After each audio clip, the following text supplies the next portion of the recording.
You do not want to commit this crime when writing a story, okay? You can't treat the readers as if they are children, okay? Because the readers should never be treated as if they are children unless you are writing a book for children. And I always say this.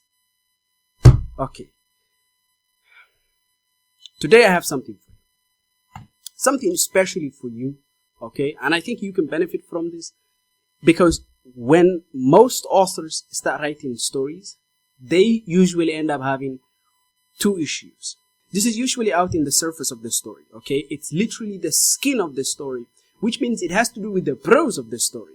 We're gonna read this story known as Chrononaut. Chrononaut, time astronaut.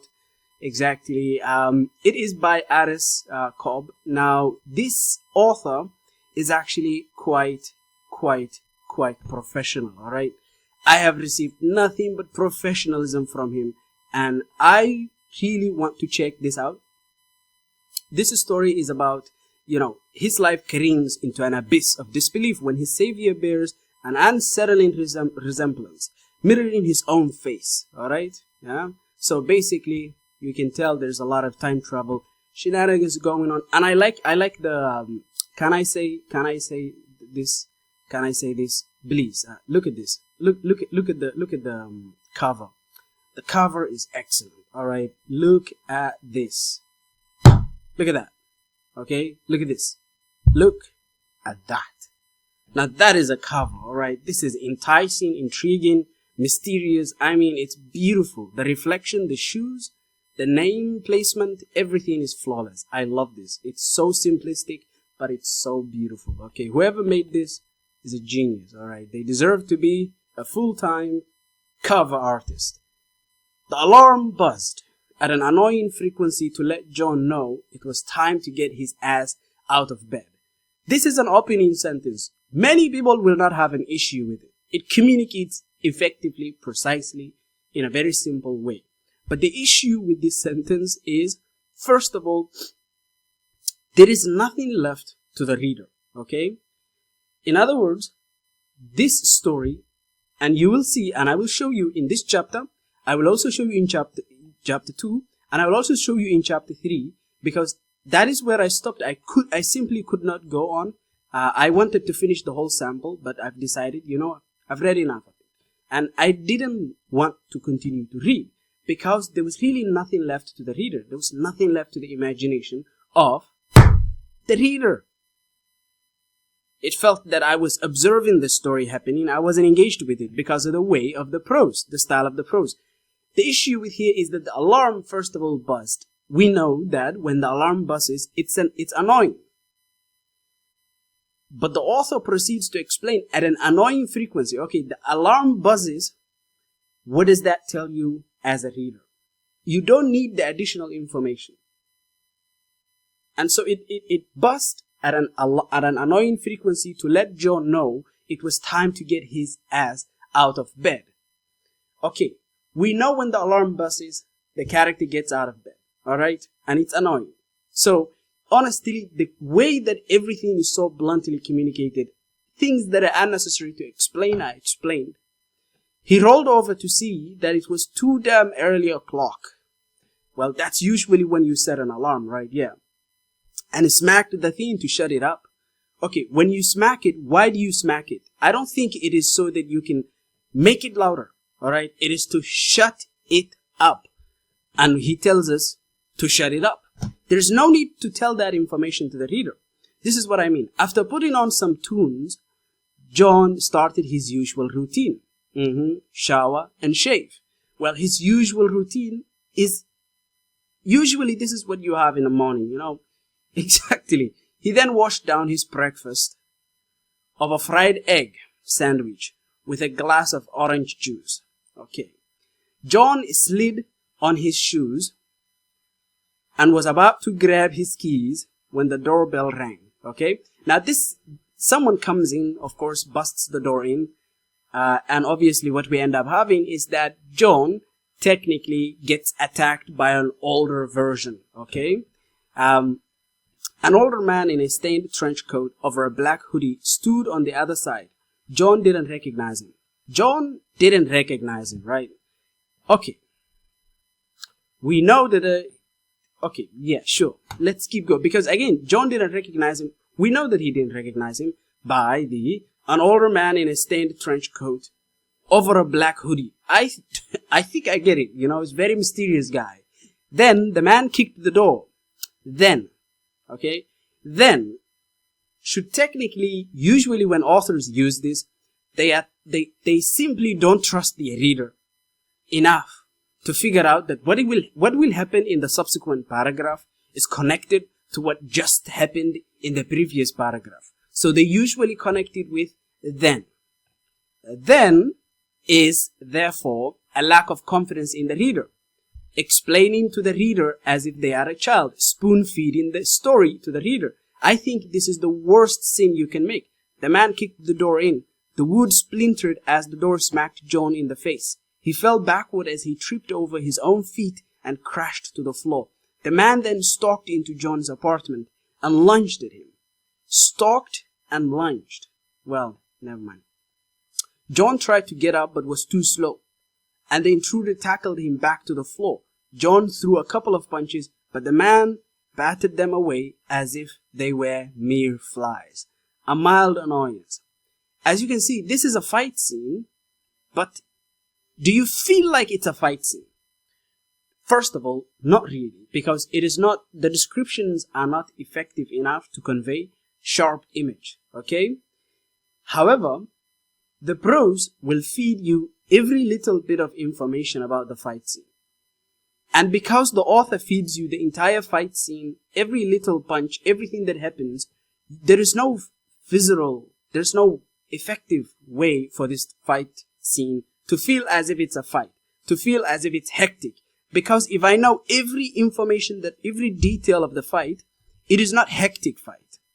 It's like choreography, The man got his hand around John's neck and squeezed. John tried to push him off, but this man was stronger for a geezer. John's eyes watered as his vision blurred. Then, out of nowhere, a gust of wind burst into the room, and suddenly there was someone else there. Okay, the newcomer grabbed the intruder from behind and pulled him off John. Okay, he took in a deep breath as he withered on the floor. As he writhed on the floor. The newcomer twice. The author literally is breastfeeding the reader. And this problem doesn't stop. By the way, the one that comes to save him is him.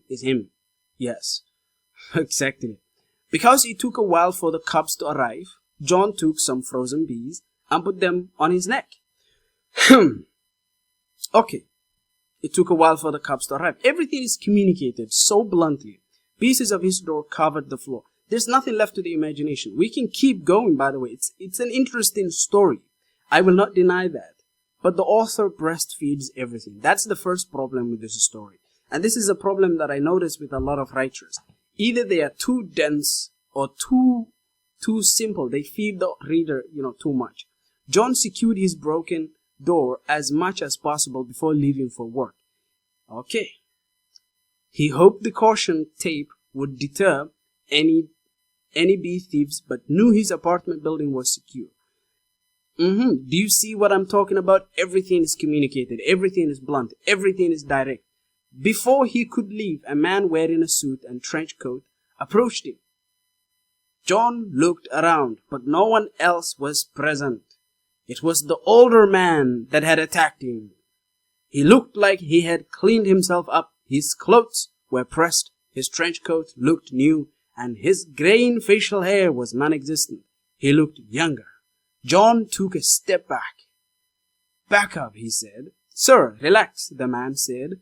"I am Detective Doolittle. I am here about a break-in and an assault." As you can tell, this is the first issue with the story. The author leaves very little for imagination. Literally, there is no imagination. But the second issue is very obvious as well. I know you can tell it because, let's look at this for example. Okay, then the man kicked the door in. The wood splintered as the door smacked John in the face. He fell backward as he tripped over his own feet and crashed to the floor. The man then stalked into John's apartment and lunged at him. John tried to get up, but was too slow. The man tackled him back to the floor. John threw a couple of punches. The man batted them away as if they were mere flies, a mild annoyance. Do you notice an issue here? Of course, most people will. It is the sentence structure. There is no variety to the sentence structure here.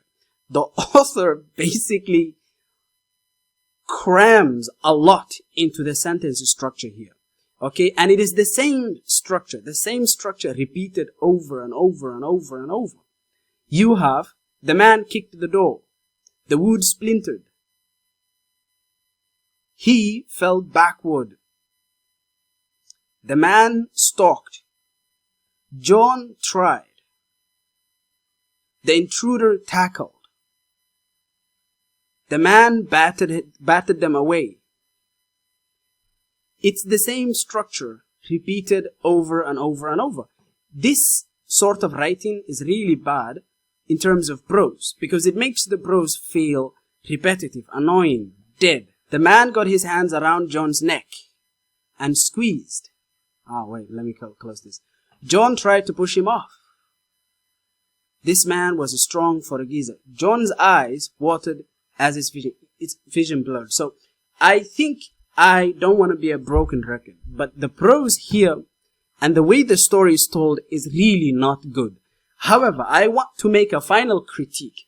What about the structure of the story? What about the actual plot? What about the characters? What about all of that? It's very interesting, okay? John is going about his life. Boom. By the second paragraph, the doorbell rang. You can see John slid on his shoes and he was about to grab his keys when the doorbell rang. And some freaking old geezer that is really tough attacks him. And we know, that this is time travel. There is technically, he gets saved by himself, okay? So John, in this context, the story that R.S. Cobb, the author, is putting together is actually not a structurally bad story. The plot is interesting. The plot is also established and set up efficiently, effectively, very early on. And the characters, I assume and hope, later will actually get substantially better. But we have to be very honest. The prose is the killer, okay? The prose absolutely destroys this story. There is very little left of interest in me. By the time I finished this here, sorry, he said, slapping the cat on the reader, it beeped and a green light blinked on it. He took a seat and the bus continued. As he took a seat by a window, he saw Doolittle's run stop. John sighed in relief, okay? Doolittle, still after him. It is an interesting story, okay? So, this is another story, this is another critique, and I have to say, the prose here is structurally repetitive and too much breastfeeding. You are spoon-feeding the reader the story. You need to have some freaking control. As an author, you should leave some things. Leave some things to be. God help you. Okay? Everything else in terms of structure is actually very effective. Okay? It's very effective. Anyhow, if you want me to read your story, to review it here, to check it, if you think it has what it takes, let me know. And I would like to also tell you that while I offer, this as a sample, you can contact me in my email directly if you want an actual full in-depth review, either of your writing in progress or if you have a finished manuscript, first draft, you finished it, I'll take a look at it and you can check the rates in the YouTube channel, the main page. Anyhow, that's going to be it for today.